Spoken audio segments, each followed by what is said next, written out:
Hello everyone, আজকে আমরা দেখব ক্লাস 9 এর একদম শেষ কবিতা হান্টিং স্নেক, যেটা লিখেছেন জুডিথ রাইট।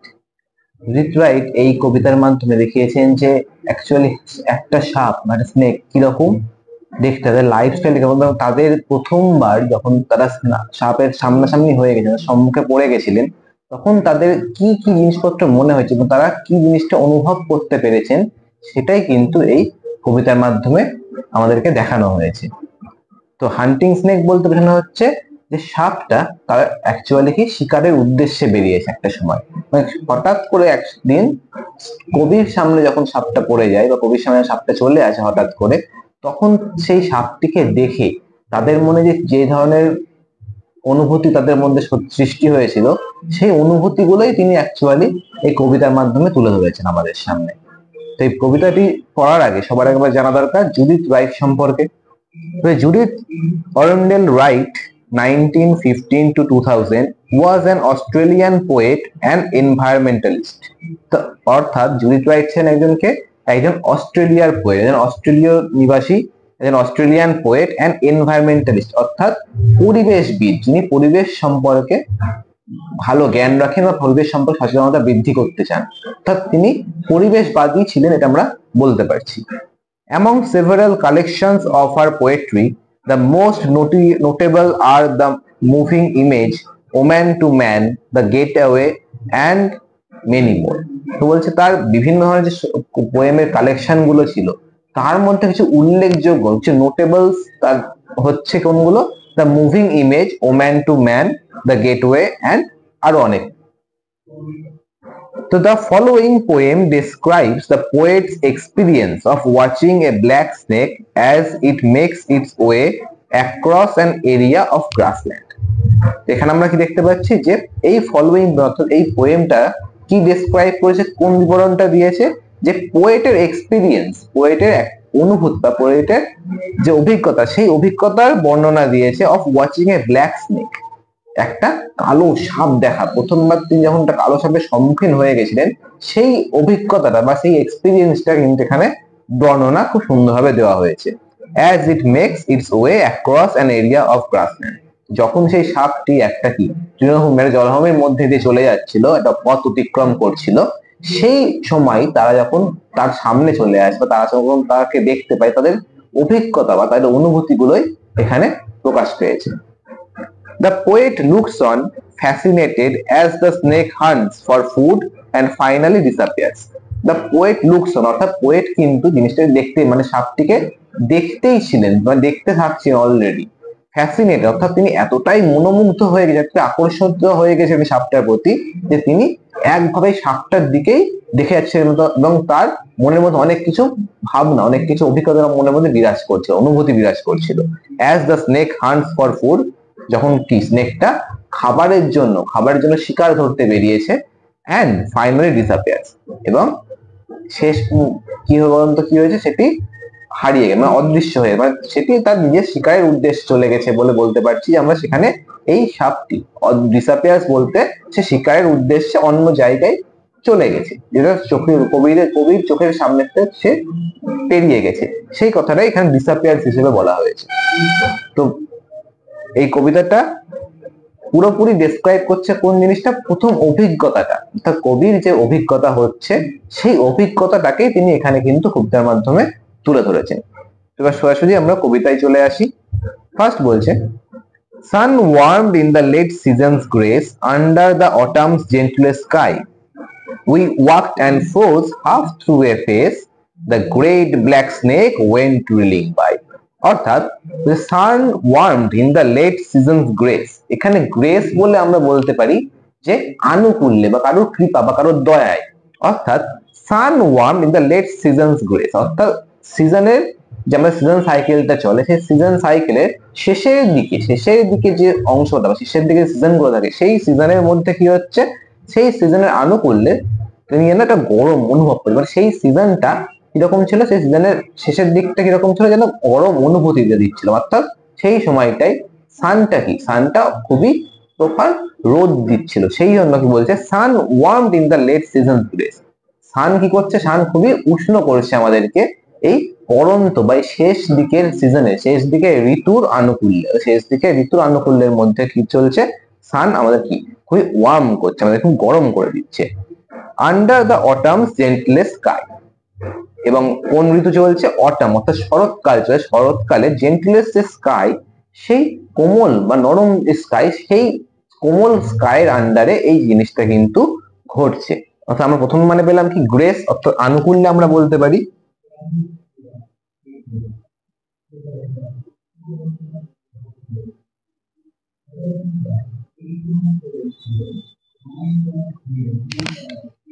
তো আমরা দুটো লাইন যদি আমরা একসঙ্গে দেখি তাহলে আমরা মানেটা কি পাচ্ছি, যে পরন্ত ঋতু বা পরন্ত বা শেষ ঋতুর দিকে, অর্থাৎ অটাম যখন চলে আসে, মানে সিজন সাইকেলটা আমাদের কি আর একটু পরেই শেষ হয়ে, অর্থাৎ উইন্টার আসবো আসবো চলে আসছে, সেই রকম সময় কি বলছে, যে এই অটাম সিজনে আন্ডার দা অটাম জেন্টলেস স্কাই, অটামের যে আবহাওয়া, অটামের যে স্কাইটা রয়েছে, সেই স্কাইয়ের আন্ডারে, সেই স্কাইয়ের নিচে, সেই আকাশের নিচে পরন্ত কি শেষ দিকে ঋতুগুলির আনুকূল্যে বা শেষ দিকে ঋতুগুলির কৃপায় কি আমরা খুবই গরম অনুভব করছি। অর্থাৎ ওয়েদারটাকে এখানে খুব ভালো করে, অর্থাৎ অ্যাটমসফিয়ারটাকে খুব ভালো করে এখানে কিন্তু ডেসক্রাইব করছে।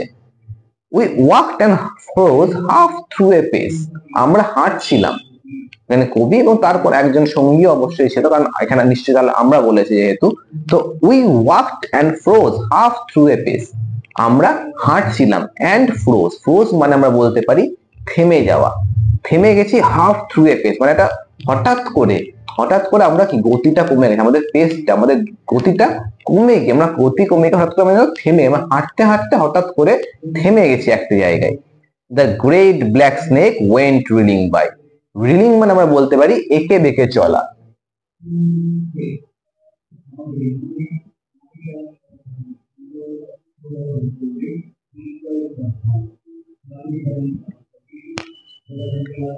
বলছে আমরা থেমে গেলাম, কি জন্য, the great black snake went reeling by, কারণ কি, যে সামনে একটা বিশাল বড় একটা কালো সাপ কি করলো, একে বেঁকে সে চলে গেল। আমরা ওই জিনিসটা, সাপটিকে দেখে, কালো সাপটিকে দেখে কিন্তু আমরা চলতে চলতে হঠাৎ করে কি হাফ পেসে গিয়ে আমরা কিন্তু থমকে দাঁড়িয়ে গেলাম, আমরা ফ্রোজ হয়ে গেলাম। সেকেন্ড প্যারায় চলে আসি, বলছে head down tongue flickering on the trail he quested through the parting grass, sun glazed his curves of diamond scale and we lost breath to see him pass। অর্থাৎ বলছে head down tongue flickering on the trail, তো এই যে সাপটি চলে যাচ্ছে তার যে পথ, সেটা হচ্ছে আমাদের পথটা বলতে আমরা ট্রেল বলতে পারছি। হেড ডাউন অর্থাৎ সে মাথাটা নিচু করে, টাং ফ্লিকারিং মানে জিভটা লক লক করে, এটাকে বলি আমরা। তো সাপে আমরা খুব ভালো করে জানি সাপ কি জিভ বার করে এবং প্রবেশ করায়, সেই ফ্লিকার, সেই কথাটাকে বলা হচ্ছে ফ্লিকারিং, অর্থাৎ জিভটা যে বার করছে প্রবেশ করছে, বা সেই কথাটাকে বলছে আমরা এখানে ফ্লিকারিং।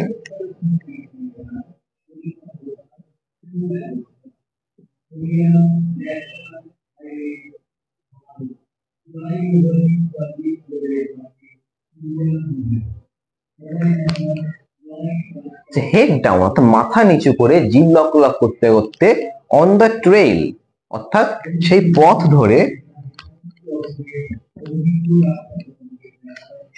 ধরে, হি কোয়েস্টেড থ্রু দ্য পার্টিং গাছ, সে কি করছে, সে এগিয়ে চলছে, সে আরো বেশি কোনো উদ্দেশ্য নিয়ে কি ছুটে গেল। কোয়েস্ট মানে আমরা বলতে পারি কোনো কিছুর উদ্দেশ্যে ধাবিত হওয়া বা কোনো কিছুর উদ্দেশ্যে এগিয়ে যাওয়া।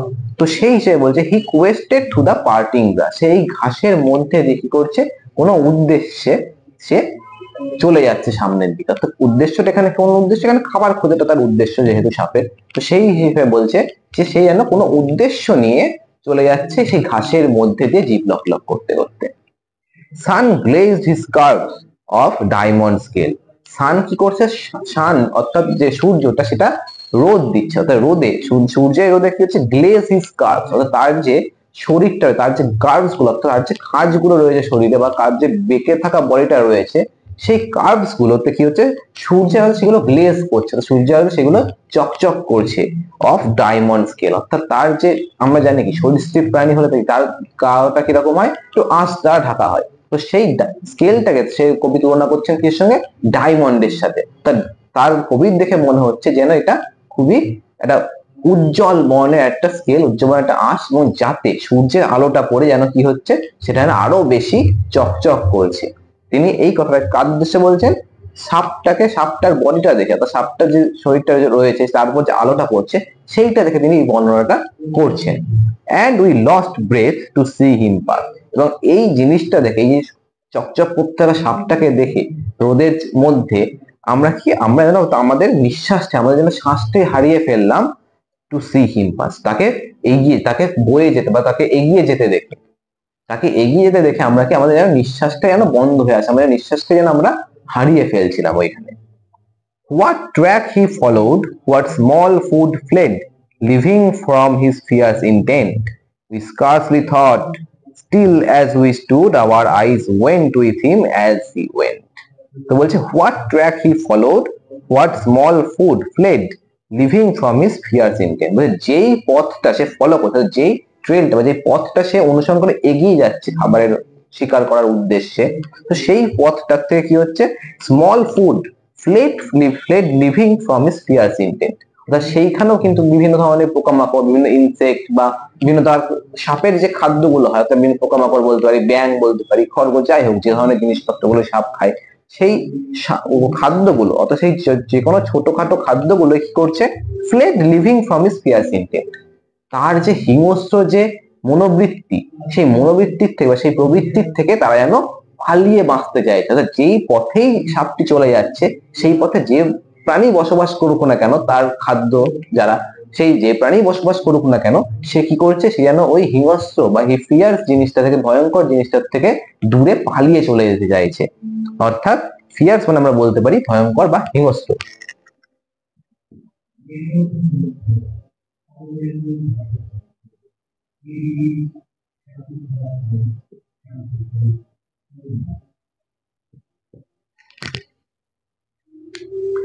বলছে কি, যে সেই পথ দিয়েই এই সাপটি এগিয়ে যাচ্ছে, সেই পথ থেকে কি ওই পোকামাকড় যারা রয়েছে, ইনসেক্ট, তারা কিন্তু তাদের ওই জায়গা থেকে তারা পালিয়ে যাচ্ছে ফ্রম হিজ ফিয়ার্স ইন্টেন্ট। তার যে প্রবৃত্তি, তার যে মনোবৃত্তি রয়েছে, মানে তার শিকার ধরার ইচ্ছাটা রয়েছে, সেই ইচ্ছাটা থেকে, সেই হিংস্র ইচ্ছাটা থেকে, সেই ভয়ঙ্কর ইচ্ছাটার থেকে বা ভয়ঙ্কর প্রবৃত্তির থেকে তারা যেন বাঁচতে চাইছে, সেই জন্য তারা ওই জায়গা থেকে পালিয়ে চলে যাচ্ছে।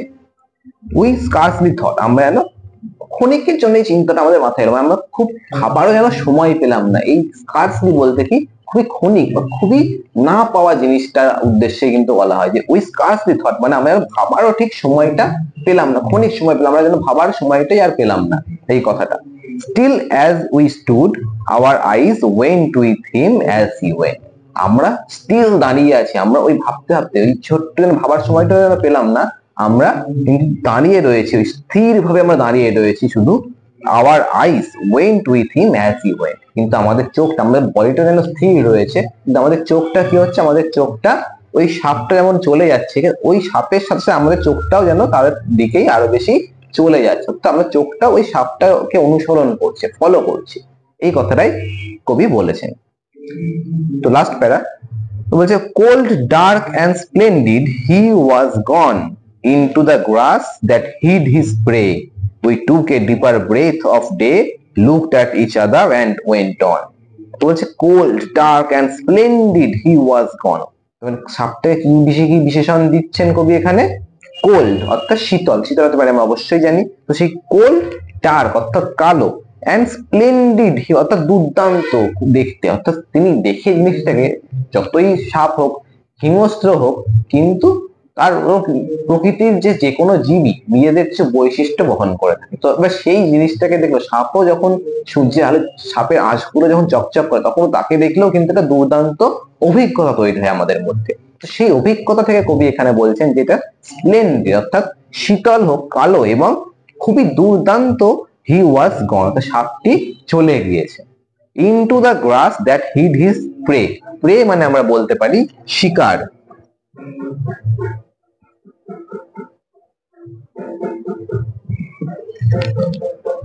ইনটু দ্য গ্রাস অর্থাৎ সাপটি কোথায় চলে গিয়েছে, ইনটু দ্য গ্রাস অর্থাৎ ঘাসের মধ্যে, ঘাসের মধ্যে সাপটি যেন আরো দূর চলে গিয়েছে।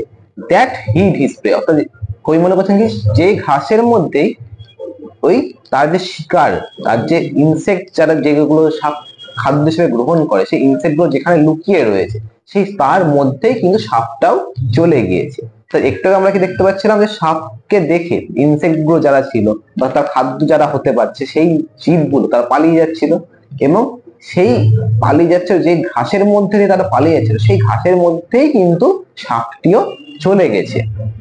We took a deeper breath of day, looked at each other and went on. আমরা যখন সাপটিকে কি হলে সাপটি অলরেডি ঘাসের মধ্যে চলে গিয়েছে, তো we took a deeper breath of day, এটা দেখে আমরা একটা দীর্ঘ শ্বাস নিলাম। আমরা এতক্ষণ ধরে আমাদের যেন শ্বাসটা বন্ধ হয়ে আসছে, কবি আগেই বলেছেন যে আমাদের শ্বাসটা যেন বন্ধ, উই লস্ট আওয়ার ব্রেথ। তো শ্বাসটা যখন বন্ধ হয়েছিল, শ্বাস তিনি হারিয়ে ফেলছিলেন। তো এইবার যখন সাপটি অলরেডি চলে গেছে, সাপটিকে দেখে যে শ্বাস হারিয়ে যাচ্ছিল, সেই শ্বাসটি তিনি এখন আবার একটা দীর্ঘশ্বাস গ্রহণ করছেন, সে অনুযায়ী তার হাঁপ ছেড়ে বাঁচা এটাকে আমরা বলি বাংলায়। তো সেই রকম একটা প্রবৃত্তি তিনি এখানে দেখা যাচ্ছে তার মধ্যে, যে তিনি একটা দীর্ঘশ্বাস গ্রহণ করছেন। looked at each other and went on, এবং তিনি তার যে সহযোগী যে ছিল তার দিকে তাকাচ্ছে, এবং তারা আবার যে পথে যাচ্ছিল সেই পথের দিকে তারা আবার অগ্রসর হয়ে যাচ্ছে। তো এই হচ্ছে আমাদের এই হান্টিং স্নেক কবিতাটি। তো আমরা প্রথম থেকে যদি একবার ছোট্ট করে একটু দেখে নিই।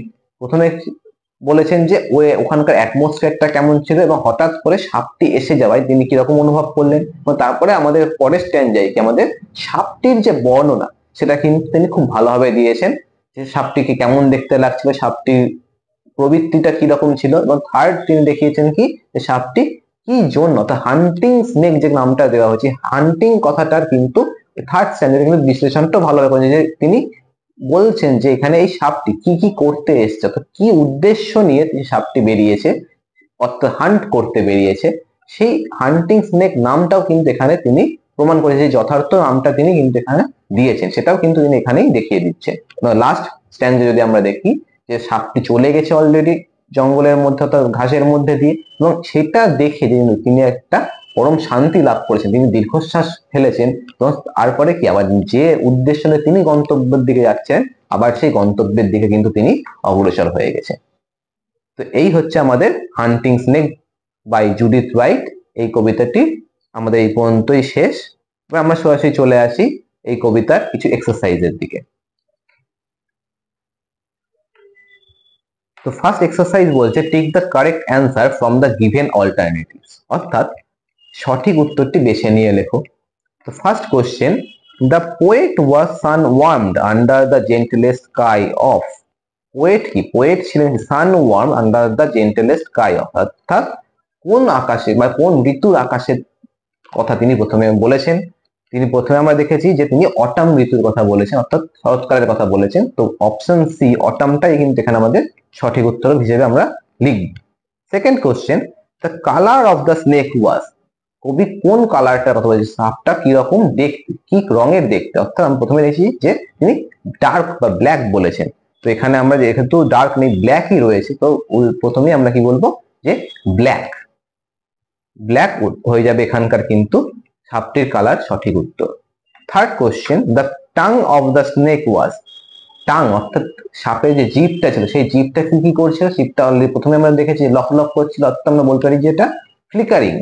তো ফ্লিকারিং হচ্ছে এখানে কিন্তু সঠিক উত্তর option B. Fourth question, the shape of the snake scale was like, অর্থাৎ শেপ মানে আমরা জানি কি আকার, অর্থাৎ এই যে আকার সাপের যে স্কেল, সাপের যে স্কেল অর্থাৎ সাপের যে আঁশ হয়, স্কেল মানে আমরা জানি হচ্ছে আঁশ, এই আঁশটা কিরকম আকারের আকৃতির ছিল, আমরা প্রথমে দেখেছি কবি এটাকে কার সাথে তুলনা করেছেন, কোন আকৃতির সঙ্গে, ডায়মন্ডের সাথে তুলনা করেছেন, তার ডায়মন্ডের আকৃতির স্কেল গুলো কিন্তু তার কাছে ছিল। তো সেই উদ্দেশ্যে এখানে অপশন সি হয়ে যাবে ডায়মন্ড এখানকার কিন্তু সঠিক উত্তর।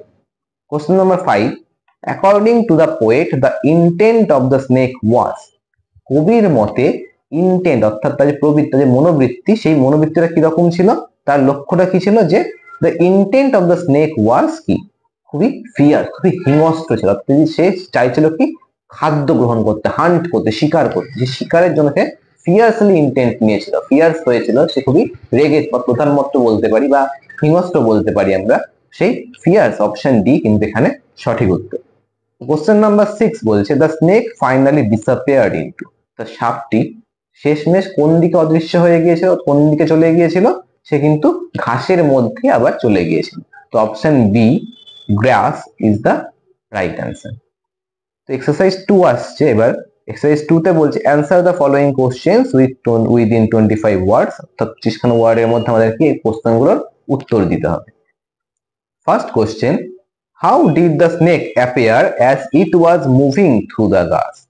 তো বলছে কি যে how did the snake appear, তো অ্যাপিয়ার মানে বলতে পারি তাদের আবির্ভূত হওয়া বা তাকে দেখতে কেমন লাগছিল, সোজা বাংলায় যদি আমরা বলি তাকে দেখতে কেমন লাগছিল, as it was moving through the grass, যখন সেই সাপটি ঘাসের মধ্যে দিয়ে চলে যাচ্ছে তখন সাপটিকে দেখতে কেমন লাগছিল।